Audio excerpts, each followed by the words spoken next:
The sun dipped low on the horizon, casting long shadows across the vast Wyoming plains, where the wind whispered secrets through the tall grasses and the distant mountains stood like silent guardians. Caleb Monroe, a man weathered by 42 years of solitude and hard labor, sat on the creaking porch of his ranch house, his calloused hands cradling a tin mug of black coffee. The ranch had been in his family for generations, a sprawling piece of land that demanded everything and gave back just enough to survive. His parents had passed away a decade ago, his sister had married and moved east to escape the isolation, and Caleb had stayed behind, bound by duty and a quiet acceptance that this was his lot in life. He wasn't unhappy, exactly, just resigned. The cattle lowed in the distance, a familiar soundtrack to his evenings, and the sky bled orange and purple as if the day itself was wounded. It was in this moment of quiet reflection that he first noticed the figure approaching. At first,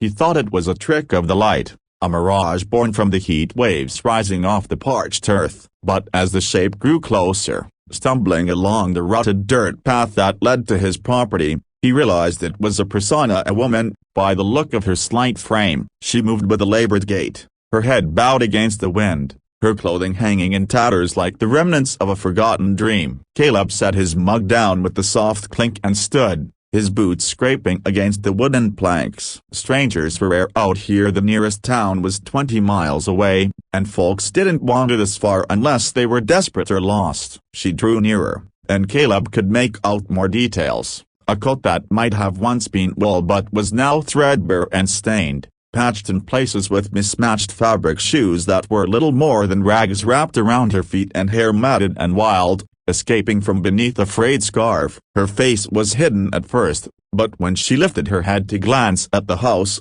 he saw the exhaustion etched into her features, a pale skin smudged with dirt, lips cracked from dehydration, and eyes that held the depth of sorrow he recognized all too well. She stopped at the edge of his property line, where a faded wooden fence marked the boundary, and hesitated, as if unsure whether to proceed. "You all right there?" Caleb called out, his voice carrying on the wind, rough from disuse but not unkind. He didn't move toward her, not wanting to startle her further. She didn't respond immediately, just stood there, swaying slightly, her arms wrapped around herself as if to hold in whatever warmth she had left. Finally, she took a tentative step forward, then another, until she was at the base of the porch steps. Up close, he could see the bruise on her cheek, a ugly purple bloom that spoke of violence, and the way her hands trembled. She looked up at him, her eyes storm gray and piercing, meeting his for the first time. I need help," she whispered, her voice barely audible over the gusting wind. It was hoarse, like she'd been screaming or crying for days. Caleb nodded slowly, his mind racing through possibilities. Runaway, abused wife, lost traveler. He didn't pry out here. Folks' stories were their own until they chose to share. "Come on up," he said, gesturing to the porch. "Sit a spell. You look like you could use a rest." She climbed the steps with effort, each one seeming to drain her further, and collapsed into the rocking chair beside his. Caleb disappeared inside for a moment, returning with the blanket and a glass of water. He draped the blanket over her shoulders and handed her the glass. She drank greedily, water spilling down her chin, and only then did he sit back down, giving her space. "Name's Caleb Monroe," he said after a long pause. "This here's my ranch." "Lila," she replied, her voice a bit stronger now. "Lila Hayes." He waited, but she offered nothing more. The silence stretched between them, broken only by the distant call of a coyote. Caleb studied her subtly, the way her fingers clutched the glass like it might vanish, the dirt caked under her nails, the faint scars on her wrists peeking from beneath her sleeves. She'd been through hell, that much was clear. "You hungry?" he asked finally. She nodded, and he rose again, heading into the house. The kitchen was simple. A wood-burning stove, a scarred oak table, and shelves lined with canned goods and dried herbs from his small garden. He heated up some stew from the night before, venison, potatoes, carrots, and sliced the loaf of bread he'd baked that morning. When he brought it out on a tray, her eyes widened, and she ate with a ferocity that made his chest ache. He didn't comment, just refilled her water and let her be. As the stars began to prick the darkening sky, Lila finished and leaned back, the blanket pulled tight around her. "Thank you," she said softly. I didn't know if anyone would stop out here. We'd look after our own, Caleb replied, though she wasn't his own and not yet. Anyway, what brings you this way? She hesitated, her gaze dropping to her lap. Running, she admitted after a moment. From a bad situation. My husband. Ex-husband, I suppose.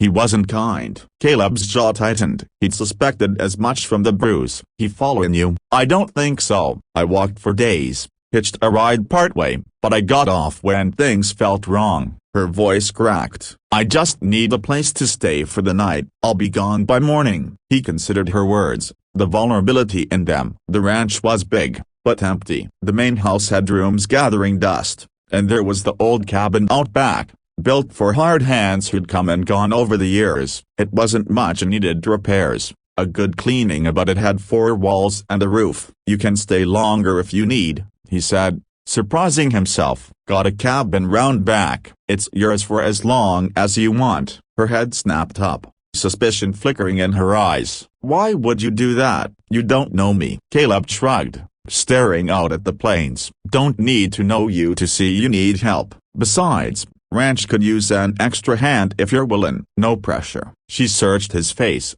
looking for the lie, the hidden motive, but found only steady honesty. Slowly, she nodded. One night, then, we'll see about the rest. He showed her to the cabin that evening, lantern in hand to light the path. The structure was small, a single room with a bed, a table, a stove, and a wash basin. Dust motes danced in the air as he opened the door, and he apologized for the state of it. Been a while since anyone's used it. It's perfect, Lila said, stepping inside. He left her with fresh linens, a bucket of water, and the key, a simple brass thing that he pressed into her palm. Lock up if it makes you feel safe, he told her. I'll be up at the house if you need anything. As he walked back, the night air cool against his skin, Caleb wondered what he'd just done. Inviting a stranger into his world, it went against every instinct honed by years alone. But there was something about her, a quiet strength beneath the fragility, that stirred a long-dormant part of him. Lila,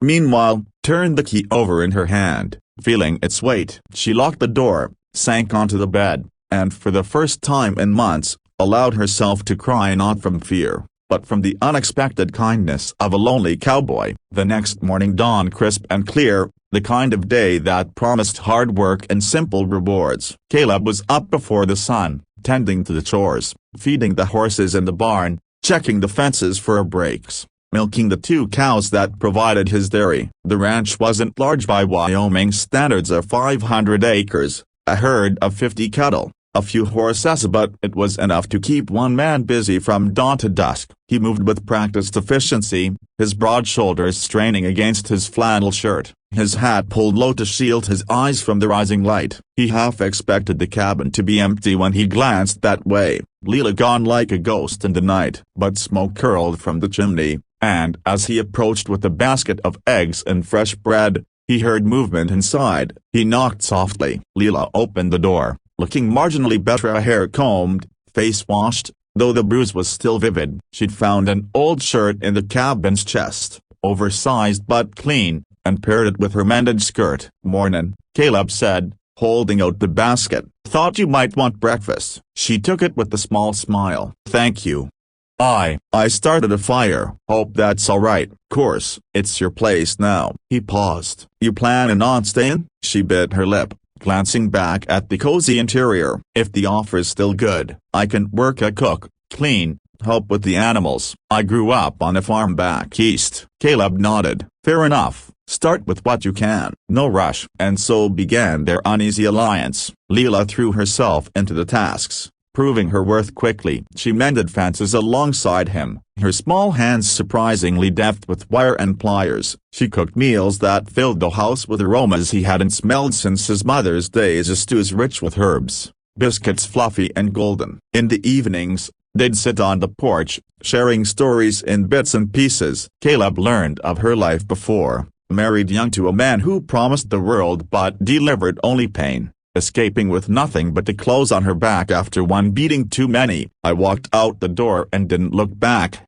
she told him one night, stars twinkling overhead. Hitched rides, slept on barns. Thought I'd die out there. You're stronger than you know, Caleb replied, his voice low. She learned about him too: the loss of his parents in a blizzard, his sister's departure, the quiet ache of loneliness that had become his companion. Ranch life's not for everyone, he said, but it's mine. Days turned to weeks, and the ranch began to change. Lila planted a garden behind the cabin, coaxing vegetables from the stubborn soil. She laughed for the first time when one of the horses nuzzled her hand, seeking treats. Caleb found himself looking forward to her company, the way her presence filled the empty spaces. One afternoon, as they rode out to check on the herd, a storm brewed on the horizon, dark clouds rolling in like an uninvited guest. "We'd best head back," Caleb said, urging his horse faster. But the rain hit hard and fast, soaking them to the skin. They took shelter in an old line shack,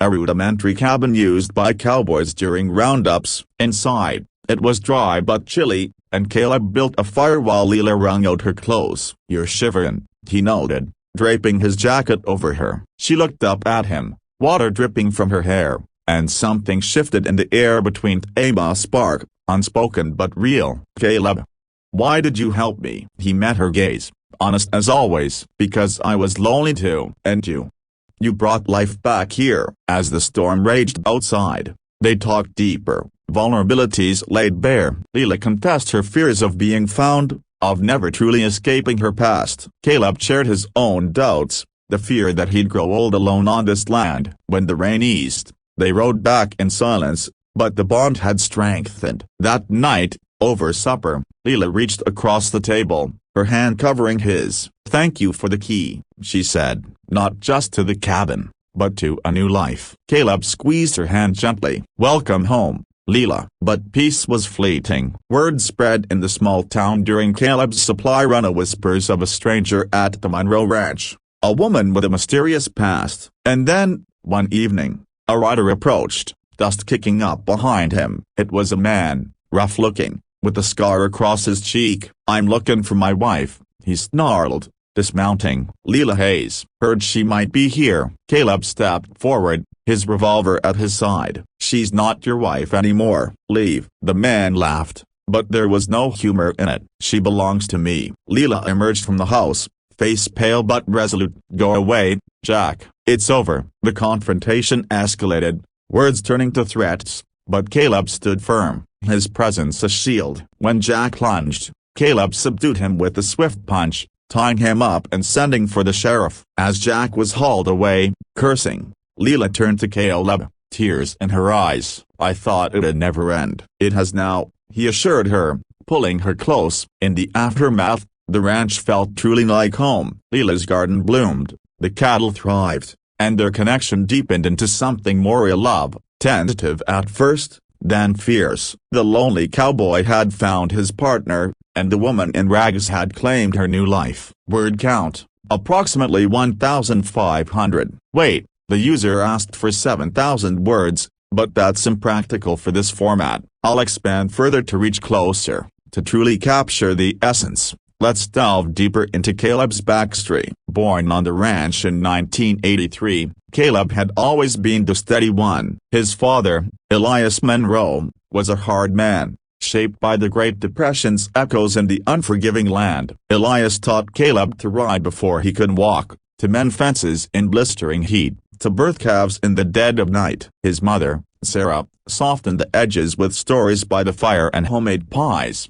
but she too was tough, surviving miscarriages and droughts with quiet grace. When Elias died of a heart attack during a cattle drive, Caleb was 30, his sister Emma 25. Sarah followed 2 years later from cancer, leaving the siblings to divide the inheritance. Emma took her share and fled to Chicago, marrying a banker and vowing never to return to the God-forsaken wilderness. Caleb stayed, pouring his grief into the land. He dated sporadically a town girls who found the isolation romantic at first, then suffocating. The last one, Marie, left after a year, saying he was married to the ranch. Solitude suited him, or so he told himself. He read books by lantern light of westerns, history, the occasional poetry. He played harmonica on lonely nights, melodies that echoed his unspoken longings. Lila's arrival shattered that routine. Her full story unfolded gradually. Born in rural Ohio, she married Jack at 18, lured by his charm and promises of adventure. But Jack was a drifter, a gambler with a temper fueled by whiskey. The abuse started subtly: criticisms, isolation from friends, then turned physical, bruises hidden under sleeves, excuses to doctors. She endured for 5 years, until one night he came home raging over lost wages, breaking her rib. She fled with $50 stolen from his wallet, walking until her feet bled. Her journey to Wyoming was a blur of bus stops, truckers' cabs, and kind strangers. She avoided cities, fearing Jack's connections, sticking to back roads. Exhaustion and hunger nearly claimed her when she spotted Caleb's ranch lights. In the weeks following, they built a rhythm. Mornings, coffee on the porch, planning the day. Afternoons, working side by side, branding cattle, repairing the barn roof. Evenings, shared meals, conversations that meandered from weather to dreams. One day, while fixing a windmill, Lila opened up about her fears. "What if he finds me?" Caleb, wrench in hand, paused. "Then we'll face him together. This is your home now." Her trust grew, and so did affection. A brush of hands while passing tools, lingering glances across the table. The first kiss happened under a full moon, after a successful calving. Lila, covered in hay, laughed at something he said, and he leaned in, tentative. She met him halfway, the world narrowing to that moment. But shadows lingered. Jack's brother sent letters, threatening legal action for abandonment. Caleb hired a lawyer from town, a grizzled veteran who dug up dirt on Jack's criminal record: assault charges, unpaid debts. The threats faded, but vigilance remained. Lila transformed the cabin into a home, sewing curtains, planting flowers. She learned to ride, her fear giving way to joy as the horse galloped across the plains. Caleb taught her to shoot, her aim steady despite trembling hands. As autumn approached,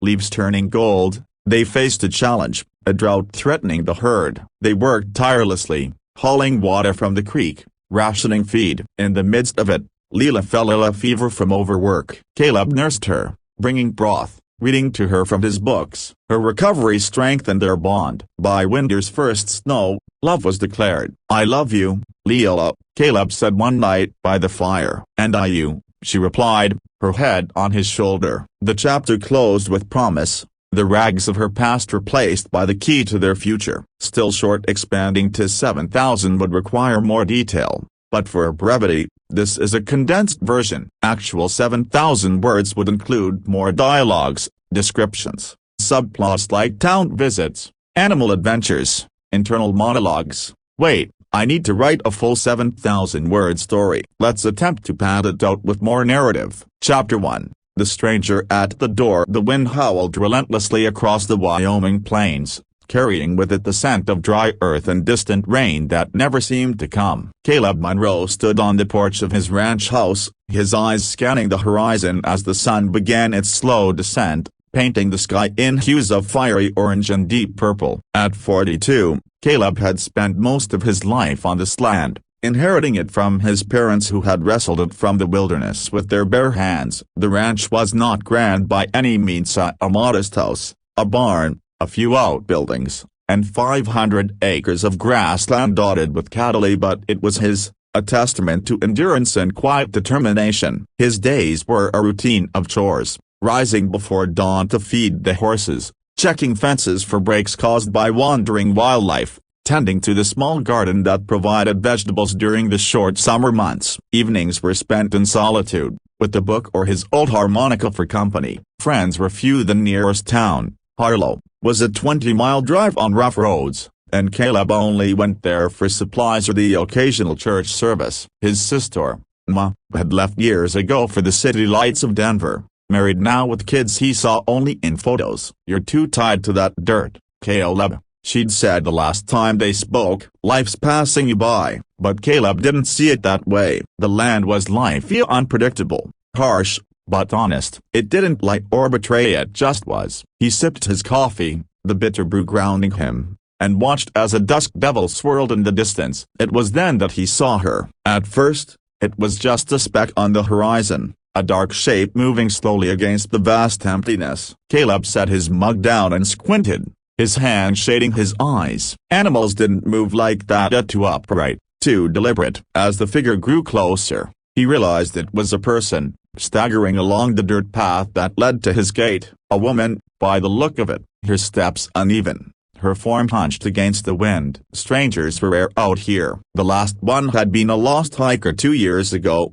dehydrated and delusional. Caleb's instinct was caution. He reached inside the door for his rifle, propping it against the rail. Not to use, but to have. As she approached the fence, he called out, "Can I help you?" She stopped, lifting her head. Her face was gaunt, dirt-streaked, with the bruise marring her left cheek. Her clothes were rags, a coat torn at the seams, a dress faded and patched, shoes held together with string. Hair, dark and tangled, escaped from a scarf that looked like it had been white once. Her eyes, thought were gray like storm clouds, held a spark of determination amid the exhaustion. I'm lost," she said, her voice cracking. "Water, please." Caleb nodded, grabbing a canteen from the porch and walking down to meet her. Up close, she smelled of sweat and fear, her hands trembling as she took the canteen and drank deeply. "Thank you," she murmured, handing it back. "You come far?" he asked, noting the blisters on her feet visible through the gaps in her shoes. "Days," she replied, not meeting his eyes. "From the east." He didn't press. "Come sit. You look ready to drop." She hesitated, glancing at the house as if expecting a trap, but followed him to the porch. She sank into the chair with a sigh, her body sagging. Caleb went inside, returning with a plate of bread and cheese, and a blanket. She ate slowly at first, then with increasing hunger, as if afraid it would be taken away. "Name's Caleb," he said, sitting opposite. "Lila," she answered between bites. Lila Hayes. The name meant nothing to him, but her accent hinted at Midwest Ohio or Indiana perhaps. As the sun set, she relaxed slightly, the blanket wrapped around her. "I don't have money to pay for this," she said suddenly. "Didn't ask for any," Caleb replied. "Night's coming. You can stay in the cabin out back if you want. It's empty." Her eyes widened. "Why would you offer that?" "Because it's the right thing," he said simply. "No strings." She studied him, searching for deception, but found none. "Just for the night." He showed her the cabin, a small structure 100 yards from the house. Inside, it was dusty but functional. A bed, stove, table, shelf with canned goods. He lit the lantern, showed her the pump for water, and handed her the key. "Lock it if you like." She took it, fingers brushing his, and whispered, "Thank you." That night, Caleb lay awake, listening to the wind, wondering about the woman in the cabin. What demons chased her? Would she be gone by morning? She wasn't. He found her outside at dawn, drawing water from the well. "Mornin'," he said. "Good morning. I can help with chores to earn my keep." He nodded. "All right, start with the chickens to gather eggs." So she did, and more. She cleaned the cabin, cooked breakfast, mended a shirt he'd worn on a fence. By afternoon, she'd proven useful, her movements efficient despite her frailty. Over lunch, eggs and bacon as she shared snippets. "My husband was bad news. I left." Caleb didn't judge. "You're safe here." As days passed, she healed. The bruise faded, her strength returned. They worked together, talking little at first, then more. She spoke of her childhood on a farm, dreams of travel dashed by marriage. He shared stories of ranch life, the blizzards and bounties. Tension built subtly. A glance, a touch. One evening, as they watched the sunset, she said, "You gave me more than a key. You gave me hope."